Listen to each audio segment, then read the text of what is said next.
It's Thursday night in the A. You know what that means.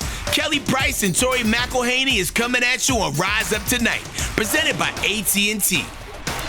ATL, what's going on? Happy Thursday night. Raheem Morris and company talked about how they came out flat Sunday against the Seahawks. Couldn't it be Tori and I? We are always bringing the juice for you guys on Rise Up Tonight. Yeah, I don't think anyone has ever used the term flat to describe us or our personalities. Good news, despite the skies are falling hot takes you might be seeing online after this loss, Atlanta is still very much in the driver's seat in the South and in the whole NFC if you really want to zoom way out. Let's huddle up about it, y'all. Let's huddle up with Kelly and Tori on the world of Falcons football. We're not going to beat around the bush here. Penalties were an issue. Turnovers were an issue. Miscues, miscommunication on all levels, both sides of the ball were issues. I mean, there weren't many things that weren't an issue Sunday for Atlanta, and that's kind of the problem, right?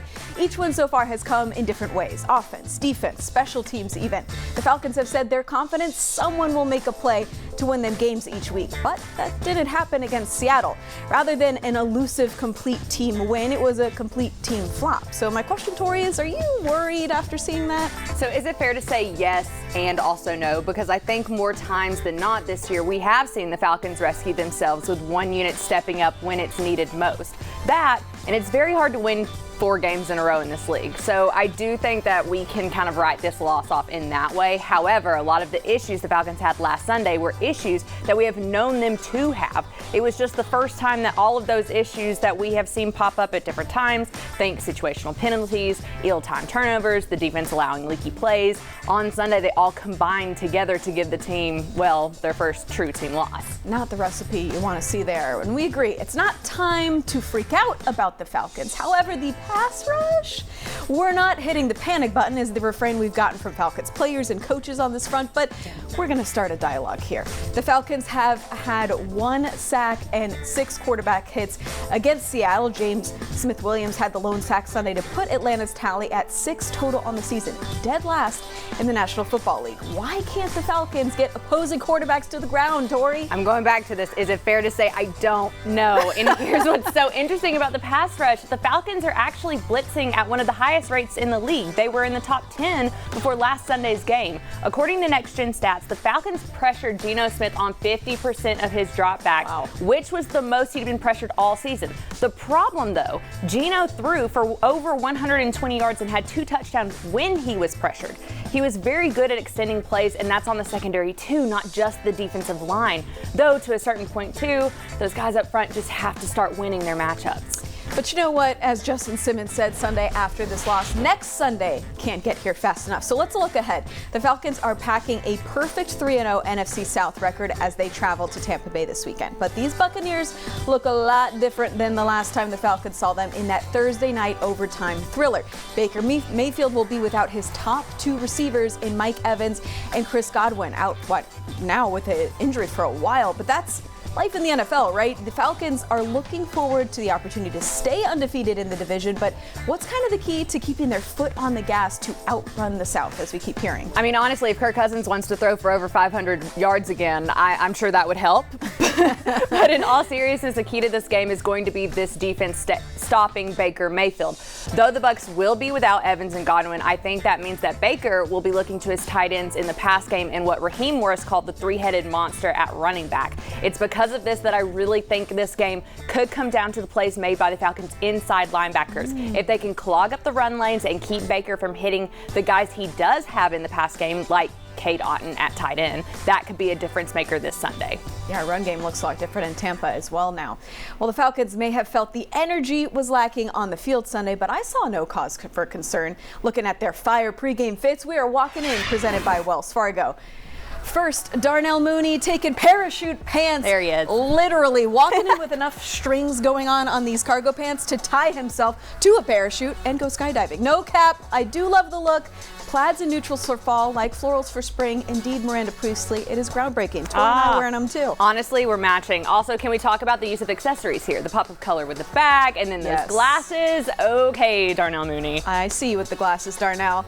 Next up, Griffin's Own repping the A with this very Atlanta graphic tee. I like the championship rings that are on the left side. We know the Falcons want to be adding more to that stack. Plus, peep the bucket hat situation? Yes. Maybe he borrowed this from Ray McLeod's fuzzy hat collection, Tori? I do like the idea of Ray just having an entire closet of fuzzy hats and just having guys come over to borrow one for their game day fits. I'm actually really endeared by this idea, and I kind of want to manifest it. I don't think that's outside of the realm of possibility. Y'all already know what time it is. Justin Simmons matching set suit time. This one might be my favorite yet. I texted Tori after I saw this calling him the Candy Man, but I think maybe it's more like a Ken Barbie moment in this suit. You are more than just Ken, Justin. Ken may only have a good day when Barbie looks at him, but Kelly and I only have a good day when Justin Simmons enchants us with yet another killer matching suit. That man doesn't miss. All right, so it's been a minute since our guy Liam McCullough has appeared in this segment, but you know what? I'm missing the theme shirts he was wearing for those away games, but he made up for it with a nod to some of our favorite memes here, Moodang.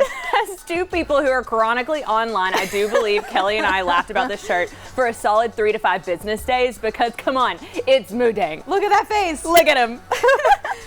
All right, one day a year, the entire Falcons roster gets together to give back. More on the team's annual hometown huddle is next on Rise Up Tonight. Stay with us. Rise Up Tonight is presented by AT&T and brought to you by Georgia Lottery. Today could be the day. By Mercedes-Benz, the best of nothing. And by Home Depot, how doers get more done.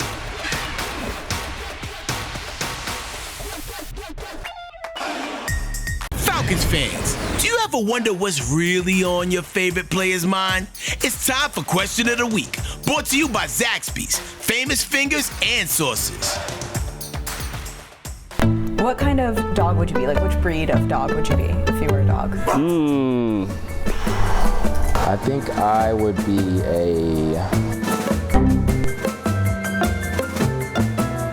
I'll be a Saint Bernard. Yeah, they just be chilling. Like, I like to chill. Maybe like a Chihuahua. Wait, that is not what I was gonna guess. Why not? Very different than what I thought. Because, I bark a lot, just piss people off, so I said Chihuahua. That's how I am on the field, so I said Chihuahua, yeah. Doberman. Why is that? Ferocious, fast, agile. Nice. Yeah, but you don't really want to mess with a Doberman. You get on the bad side of a Doberman. That's true. Might want to run. Do I go generic here? I feel like I'm a beagle. You know, I'm just the guy. I'm the beagle that goes in there, and I'm a flush dog. You know, I go in there and flush the birds out. I'm gritty, but also I'm not big enough to where I can't get on the couch with you. I'm a medium-sized dog where I can go cuddle up on the couch with you. You know what I mean, and love on you like a dog should. I feel like you really thought about that. That was super insightful. That was pretty quick.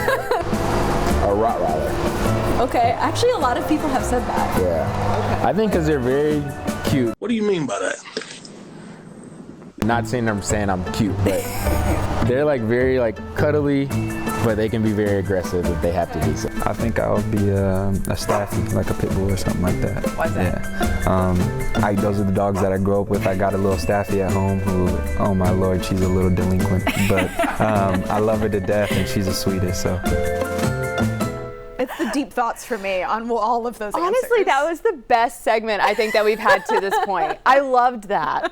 I loved all the introspective moments there. Yeah. All right, well, last year we talked about the middle eight being an area that the Falcons really needed to focus on. Tori, you wrote in your notebook this week that in each of the last 2 games, this Falcons defense has given up a touchdown inside that 2-minute mark at the end of halves. So what's going on there? Yeah, so for the last 2 weeks in a row, this has been a trend. And while it may not have been the end of the world against the Panthers, I would argue it was one of the most pivotal moments of the game against the Seahawks. Even though all 22 cannot tell us exactly what each person's assignment truly was, we can still see that in just about every play, a split-second decision in which too much space was given decided the outcome. Sometimes the decision was a hesitation that caused the closest defender to not get to the pass catcher in time. In others, the decision was to break to one player too soon, leaving someone else unaccounted for. In the end-of-half 2-minute drills of the last 2 weeks, the Falcons never really forced a contested catch. There was ample room for receivers to work, and that has to change quickly.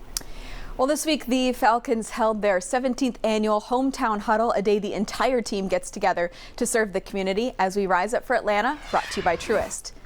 This year, the Falcons' hometown huddle focused on helping those recovering from Hurricanes Helene and Milton. On Tuesday, they packed more than 1,500 boxes of essentials for families in need in the indoor practice facility, partnering with Cigna and Georgia Mountain Food Bank. Chris Lindstrom said it's the least his team could do to help fellow Georgians. I think it just shows there's more to life than football, and there's people struggling with real things in the world, and it takes us a day to really appreciate, how good we have it, and then also just it's a good refresh to step away and just get a little bit of perspective on life. Still to come on Rise Up tonight, we are going in the nest with Atlanta's own Miles Truitt to talk about his career, his Dirty Birds, and much more. That's coming up next. My teammate used to say, walk into your trap, take over your trap. You like that? I feel like that. And they were playing that song about you swag and surf, and the whole stadium was moving. And I looked around, I was like, this is pretty sweet. No, not gonna lie, it was a really tough week to figure out who we were gonna give to this week. We even considered giving it to nobody, but guess what? We're gonna stay positive and we're gonna talk about Bijan Robinson, who matched his rookie season touchdown total from last season with four for the first 7 games here. He finished the game with 143 total yards this last week, and we're not gonna dull any sparkle on Bijan Robinson's name. This is yours, sir. Yeah, if you take away Bijan from that game, I don't think we could have given this bad boy out to anyone, which would have been a real shame. But back to Bijan. He was as elusive as we have come to know him, forcing a career-high 9 missed tackles in the loss. And let's be honest, the last time the Falcons faced the Bucs, the pass reigned supreme. But if Tampa Bay they are getting Antoine Winfield back, so the Falcons are going to need to establish the run coming out of this. We'll see what happens. We'll see you next week to wrap it all up.